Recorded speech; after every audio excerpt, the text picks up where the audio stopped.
अब 80 से लेकर 90 के दशक तक आपने भी इस खूंखार विलन को जरूर देखा होगा। इनका नाम है बॉब क्रिस्टो। शक्ल सूरत से अंग्रेज दिखने वाले बॉब क्रिस्टो की बात करें तो ये मूल रूप से ऑस्ट्रेलियन थे और जब बॉलीवुड फिल्म इंडस्ट्री में आए तो इन्हें आपने हमेशा से बुरे काम करते हुए ही देखा होगा। ये कभी सोने की स्मगलिंग करते तो कभी हीरोइन की इज्जत पर हाथ डालते तो कभी देशभक्ति वाली फिल्मों में खूंखार अंग्रेज बनकर लोगों पर जुल्म ढाते। लेकिन असल जिंदगी में बॉब क्रिस्टो इसके विपरीत थे, यानी वो बहुत शांत स्वभाव के थे। पर्सनल लाइफ की बात करें तो ऑस्ट्रेलिया से लेकर भारत तक का उनका सफर काफी शानदार रहा है। 1938 में ऑस्ट्रेलिया के सिडनी शहर में जन्मे रॉबर्ट जॉन क्रिस्टो को उनके पिता 1943 में जर्मनी ले गए ताकि वो वहां अपनी दादी और बुआ के साथ रह सकें। हालांकि उसी दौरान जर्मनी में वर्ल्ड वॉर चल रहा था। ऐसे में बॉब ने वहां पढ़ाई के साथ साथ ही थिएटर भी शुरू कर दिया, क्योंकि शुरुआती दौर में उनके अंदर एक्टिंग का कीड़ा जाग गया था। बताया जाता है कि अपनी पहली वाइफ हेल्गा से उनकी मुलाकात भी थिएटर शूट के दौरान ही हुई थी। बाद में उन्होंने हेल्गा से शादी कर ली और हेल्गा के 3 बच्चे हुए। हालांकि एक कार एक्सीडेंट के दौरान उनकी पहली पत्नी हेल्गा की मौत हो जाती है। अब बॉब की पहली पत्नी हेल्गा के मौत के बाद उन्होंने दूसरी शादी नरगिस से की। नरगिस से उन्हें एक बेटा सुनील हुआ। अब ऑस्ट्रेलिया से ताल्लुकात रखने वाले बॉब क्रिस्टो जब भारत आए तो यहाँ उन्होंने हिंदी सिनेमा की करीब 200 से अधिक फिल्मों में काम किया और इस दौरान अभिनय करके लाखों लोगों के दिलों पर खास पहचान भी बनाई। हालांकि ऑस्ट्रेलिया में पढ़ाई करते हुए उन्होंने जब थिएटर ज्वाइन किया था तो ऐसे में बताया जाता है कि एक बार बॉब क्रिस्टो ने एक मैगजीन कवर पेज पर परवीन बॉबी की एक फोटो देखी थी और वह परवीन बॉबी से बहुत ज्यादा प्रभावित हुए थे। वो उनसे मिलने की चाहत में भारत आ गए थे। अब भारत आकर यहाँ उनकी मुलाकात कई सारे लोगों से होती है और उनकी पहली मुलाकात एक्ट्रेस परवीन बॉबी के साथ भी होती है।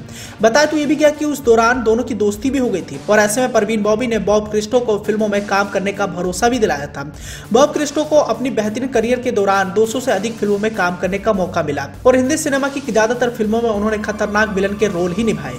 बॉलीवुड सिनेमा के साथ साथ बॉब क्रिस्टो ने तमिल, तेलुगु और कन्नड़ भाषाओं की कुछ फिल्मों में भी काम किया था। आपको बताना चाहेंगे कि बॉब क्रिस्टो ने भारतीय मूल की लड़की नरगिस से शादी करने के बाद भारतीय नागरिकता ले ली थी और वो आने वाले समय में तमाम बड़ी हिंदी फिल्मों का हिस्सा भी बन रहे थे। अब बॉब क्रिस्टो को लेकर कई सारे दिलचस्प किस्से भी मशहूर हैं। यहाँ आपको इस बात की जानकारी देना चाहेंगे कि एक बार बताया गया कि संजय खान ने बॉब को अपने कुछ पैसे लेने स्विट्जरलैंड अकेले भेज दिया था और यह बात जब डायरेक्टर विधु विनोद चोपड़ा को पता चली तो उन्होंने कहा, आपने एक विदेशी शख्स को इतनी बड़ी रकम लेने अकेले कैसे भेज दिया?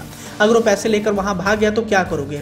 इसके बाद बॉब जिस दिन वहां लौटने वाले थे उसी दिन संजय खान ने विधु वाली सारी बात बताई और कहा, तुम जानबूझकर थोड़ा लेट आना, क्योंकि विधु ने मुझसे शर्त लगाई है कि बॉब वापस नहीं आएगा। इसके बाद बॉब क्रिस्टो जब कुछ देर तक नहीं आए तो विधु को लगा कि वो शर्त जीत चुके हैं, लेकिन कुछ देर बाद बॉब क्रिस्टो उनके सामने आए थे और उनकी ईमानदारी देखने के बाद विधु विनोद चोपड़ा काफी ज्यादा हैरान रह गए थे। अब बड़े पर्दे पर भले ही वो खतरनाक विलन के किरदार में दिखाई देते हो, लेकिन असल जिंदगी में वो बहुत ज्यादा भोले थे।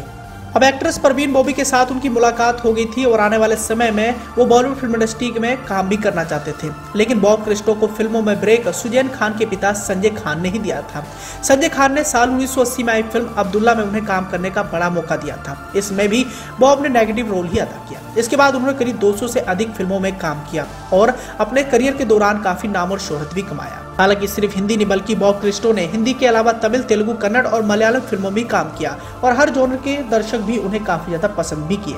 लेकिन बात करें आजकल बॉब क्रिस्टो क्या कर रहे हैं तो बड़े दुख के साथ बताना पड़ रहा है कि 20 मार्च 2011 को 72 साल की उम्र में उनका हार्ट अटैक से निधन हो गया है और 80 और 90 के दशक का यह मशहूर खलनायक अब हमारे बीच में नहीं है। लेकिन बावजूद इसके हिंदी सिनेमा की कई सारी फिल्मों में इनकी अदायगी आज भी काफी ज्यादा पसंद की जाती है।